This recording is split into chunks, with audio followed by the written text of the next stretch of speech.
Sintahin, ika'y hari ng Israel. Hallelujah,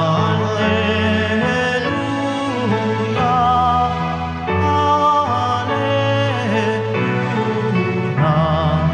Hallelujah,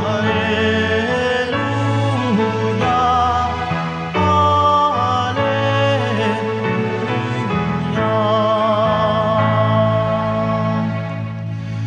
Sumainyo ang Panginoon. At sumayo rin. Ang mabuting balita ng Panginoon ayon kay San Juan. Papuri sa iyo, Panginoon. Noong panahong iyon, hinanap ni Felipe si Natanael at sinabi rito, natagpuan namin si Jesus na taga Nazaret, ang anak ni Jose. Siya ang tinutukoy ni Moises sa kanyang sinulat sa kautusan at gayon din ng mga propeta.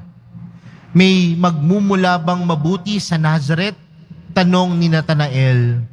Sumagot si Felipe, halika't tingnan mo. Nang malapit na si Natanael ay sinabi ni Jesus, masdan ninyo ang isang tunay na Israelita. Siya'y hindi magdaraya.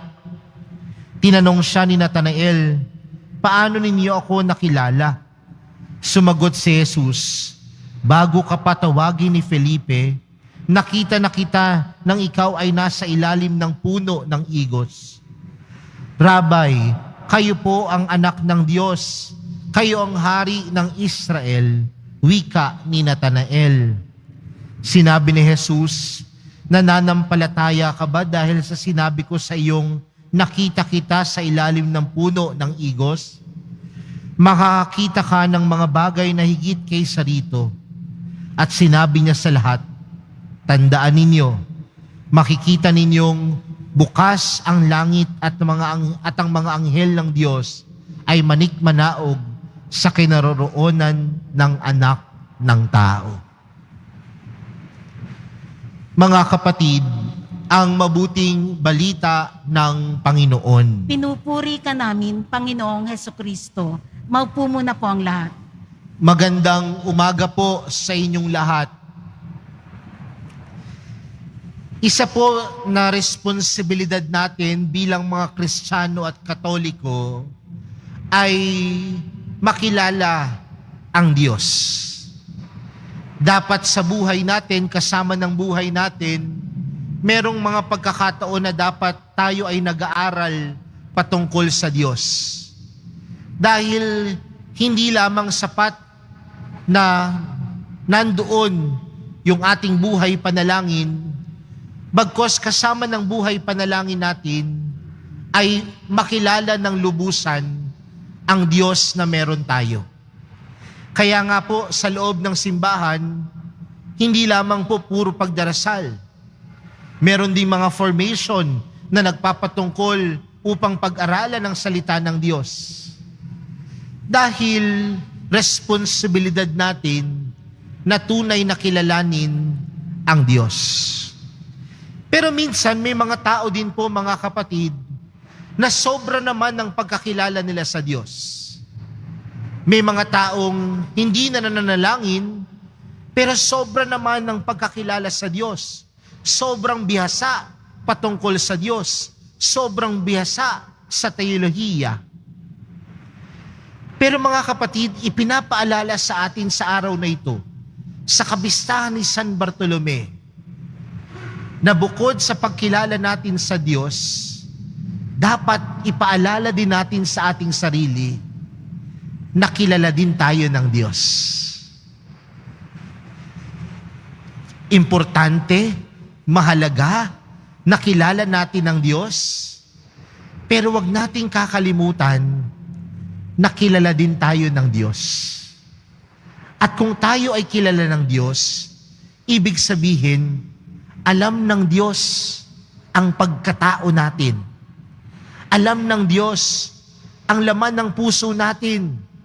Alam ng Diyos kung sino tayo. Sa madaling salita, wala tayong pwedeng maitago sa Diyos. Kahit sa harapan ng ibang tao, magaling ka, bihasa ka patungkol sa pag-aaral sa Diyos. Pero baka nakakalimutan natin na isabuhay ang kabutihan ng Diyos sa buhay natin. Maraming bihasa patungkol sa Diyos, pero namumuhay naman ng immoral.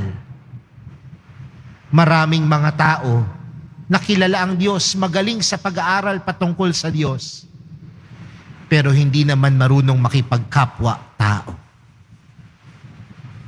Sa ating ebanghelyong napakinggan, si Natanael, bago siya lumapit sa Panginoon, kilala na siya ni Jesus. At paano siya dinescribe ni Jesus sa ating ebanghelyo? Sabi dito, masdan ninyo ang isang tunay na Israelita, siya'y hindi magdaraya. Sa Ingles kasi, ang translation ng magdaraya na ginamit, duplicity. At saan ho ba nang galing yung salitang duplicity? Duplicate. Doble cara. Ibig sabihin, pinapaintindi ni Jesus kay Natanael, kilala kita at wala kang pwedeng maitago sa akin. At sa pagkakilala sa kanya ni Jesus, alam ni Jesus kung ano ang laman ng puso niya. Siya'y tapat, siya'y totoo, at siya'y tunay na nananampalataya sa Diyos. Mga kapatid, kung wala tayong pwedeng maitago sa Diyos, sana ang buhay natin ay buhay na lagi dapat kaaya-aya sa Diyos. Dapat ang buhay natin ay buhay ng kabutihan, buhay ng kagandahan, buhay na puno ng awa ng Diyos. Importante at mahalaga na kilalanin ng Diyos. Pero wag nating kakalimutan na kilala din tayo ng Diyos. At sa harapan ng Diyos, wala tayong pwedeng maitago. At kung ganun ang pagkakilala sa atin ng Diyos, nawa ang buhay natin hindi doble cara. Nawa ang pagkakilala sa atin ng Diyos, ganun din tayo makitungo sa ating kapwa. May pagmamahal, may kabutihan, at sumasalamin sa buhay natin ang mahal na pong Jesus Nazareno. Mga kapatid, kilalanin mo ang Diyos, pero tandaan mo din, kilala ka ng Diyos.